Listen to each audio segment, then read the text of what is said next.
Ada setengah misteri tu kan, dia macam pelik sangat sampai berdekad-dekad pun kita masih tertanya-tanya. Nah, insiden laluan Dyatlov ni salah satu daripadanya.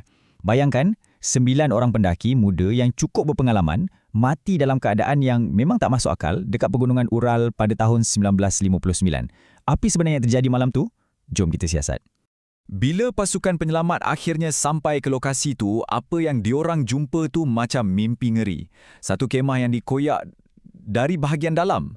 Dan mayat-mayat pendaki ni bertaburan dekat kawasan salji tu kebanyakannya tak berpakaian lengkap pun untuk hadapi sejuk yang melampau. Persoalan paling besar, apa benda yang dah jadi kat sini?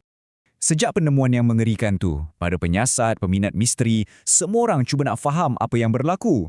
Masalahnya, fakta-fakta kes ni pelik sangat. Dia macam melawan semua penjelasan yang logik. Okey, butiran kes ni memang buat kita pening kepala. Diorang ni semua pendaki yang pro, tapi diorang lari tinggalkan kemah dalam keadaan panik. Ada mangsa yang alami kecederaan dalaman yang teruk gila, macam kena langgar lori, tapi langsung tak ada luka kat luar badan. Dan yang paling seram, salah seorang wanita tu dijumpai tanpa lidah dan mata. Semua ni kepingan-kepingan teka-teki yang dah cetuskan macam-macam teori selama lebih 60 tahun. Dalam zaman internet ni kan, bila tak ada jawapan yang memuaskan, orang pun mula bincang sendiri kat forum macam Reddit. Dan dari situlah, satu teori yang nampak macam, sempurna muncul. Satu teori yang kononnya boleh jelaskan setiap satu benda pelik dalam misteri ni. Teorinya macam ni, para pendaki ni secara tak sengaja dah masuk kawasan ujian senjata rahsia Soviet dan mereka jadi mangsa kemalangan tragis yang melibatkan senjata eksperimen yang dipanggil periuk api payung terjun. Ceritanya memang meyakinkan. Mula-mula ada satu letupan di udara yang gegarannya runtuhkan kemah diorang. Dalam keadaan kelam kabut dan gelap, diorang koyakkan kemah untuk keluar. Kemudian, masa diorang lari, ada letupan kedua yang lebih kuat yang menyebabkan kecederaan dalaman yang mengerikan tu. Nampak kemas kan? Macam semua benda dah terjawab. Sebab itulah teori ni jadi sangat popular. Dia seolah-olah menjawab semua benda. Kenapa kemah terkoyak, kenapa diorang panik, dan dari mana datangnya kecederaan aneh tu. Malah ia bagi sebab kenapa kerajaan Soviet mungkin nak tutup kes ni. Memang satu cerita yang lengkap. Tapi, macam mana cerita yang nampak terlalu bagus untuk jadi benar, kita kena tanya, betul ke? Bila teori dari internet ni dianalisis oleh pakar yang sebenar, ceritanya mula jadi lain. Inilah masanya untuk kita uji teori ni. Sebab satu penjelasan yang menarik tak semestinya penjelasan yang betul. Adakah asas teknikal teori ni kukuh? Kelemahan pertama teori ni datang dari seorang jurutera bahan letupan tentera. Dia jelaskan yang periuk api payung terjun tak meletup ke udara. Itu macam mengalahkan tujuan periuk api itu sendiri kan.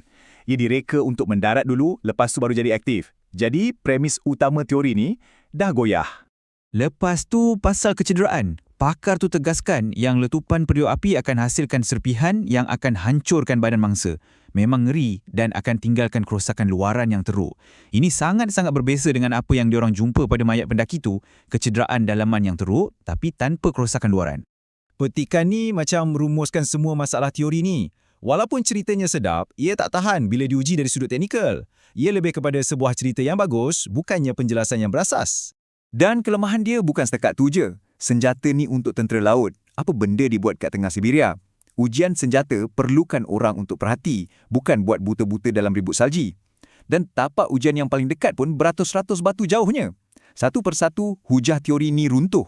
Jadi, kalau bukan ujian senjata, apa sebenarnya yang jadi? Nah, jawapannya mungkin tak sehebat cerita konspirasi, tapi ia disokong oleh bukti saintifik yang kukuh. Jom kita tengok apa kata sains.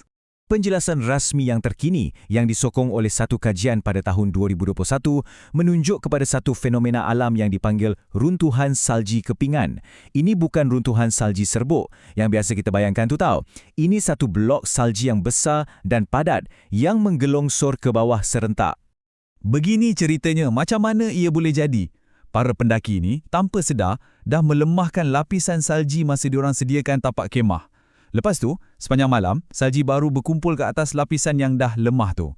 Dan beberapa jam kemudian, lama selepas diorang tidur, berat tambahan tu mencetuskan runtuhan yang terus hempap kemah diorang. Cuba bayangkan, tengah tidur, tiba-tiba kena hentam dengan salji yang berat terperangkap dalam gelap. Diorang terpaksa keluar cepat-cepat dan bila dah berjaya, diorang berdepan dengan suhu tolak 25 darjah Celsius tanpa pakaian yang sesuai. Inilah realiti kejam yang diorang hadapi. Dan inilah kuncinya. Simulasi komputer buktikan yang daya dari runtuhan salji kepingan macam ni, bila dia hempak orang yang tengah baring, memang boleh menyebabkan kecederaan dalaman yang teruk tanpa merosakkan kulit, sebiji macam apa yang ditemui masa bedah siasat. Sains akhirnya berjaya bagi penjelasan untuk bahagian misteri yang paling pelik ni. Jadi, kita dah lalui satu perjalanan kan? Daripada teori konspirasi yang menarik kat internet, sampailah ke penjelasan saintifik yang lebih berasas. Apa yang kita boleh belajar daripada semua ni? Kita sebagai manusia secara semula jadinya memang suka pada cerita. Teori ujian senjata Soviet itu satu cerita yang bagus. Ada penjahat, ada mangsa, ada konspirasi. Ia rasa lebih memuaskan berbanding penjelasan daya alam yang kejam. Misteri macam ni menarik sebab ia benarkan kita jadi detektif untuk cari makna dalam sesuatu yang nampak tak masuk akal. Dan ini bawa kita kepada soalan terakhir. Dalam dunia hari ini, kita dihujani dengan macam-macam maklumat dan naratif. Kes Dyatlov ni ajar kita satu benda penting, untuk berfikir secara kritikal. Kita kena sentiasa tanya, apa buktinya? Adakah ia kukuh? Sebab kadang-kadang, kebenaran bukanlah cerita yang paling menarik, tapi ia adalah cerita yang paling disokong oleh fakta.